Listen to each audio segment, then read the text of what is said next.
Hello అండి, welcome back మీ YouTube సిరి vlogs. ఇక్కడైతే నేను దొండకాయ ఫ్రై అయితే చూపిస్తున్నానండి. ముందుగా దొండకాయల్ని బాగా నీట్గా కడిగి పెట్టుకోవాలి. ఇలా కడిగి పెట్టుకున్న దొండకాయల్ని మధ్యలోకి కట్ చేసి పెట్టుకోవాలి. 4 పార్ట్స్ అయ్యేలాగా ఇలా నేను చూపిస్తున్న విధంగా కట్ చేసి పెట్టుకున్న తర్వాత దీంట్లోకి కార్న్ఫ్లవర్ అయితే 1 టేబుల్ కార్న్ఫ్లవర్, రైస్ ఫ్లోర్, పసుపు, కారము, గరం మసాలా వేసుకొని ఇవన్నీ మిక్స్ చేసుకోవాలి.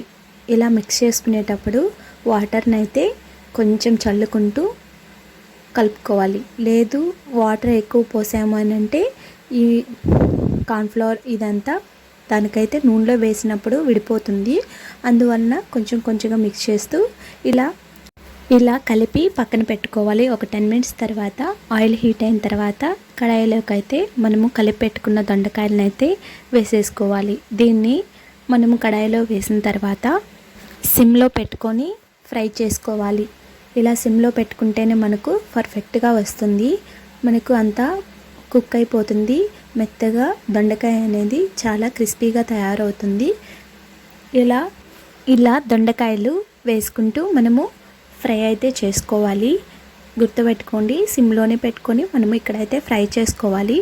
ఇలా ఫ్రై అయిపోయిన తర్వాత మనము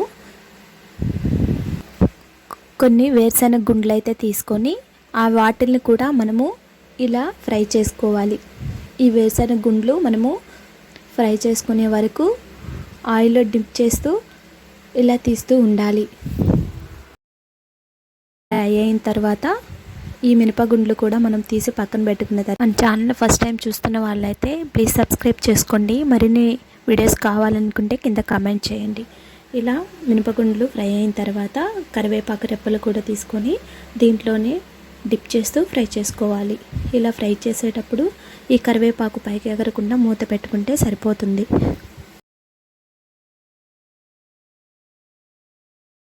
ఇలా అంతా ఫ్రై అయిపోయిన తర్వాత మనం ఫ్రై చేసుకున్న వాటిలన్నింటినీ ఒక బౌల్లో వేసేసుకొని మిక్స్ చేసుకుంటే సరిపోతుంది. వేడివేడిగా క్రిస్పీగా దొండకాయ ఫ్రై అయితే రెడీ అయిపోతుంది. వీడియో నచ్చినట్లయితే ప్లీజ్ సబ్స్క్రైబ్ చేసుకోండి. Thank you for watching. Bye bye.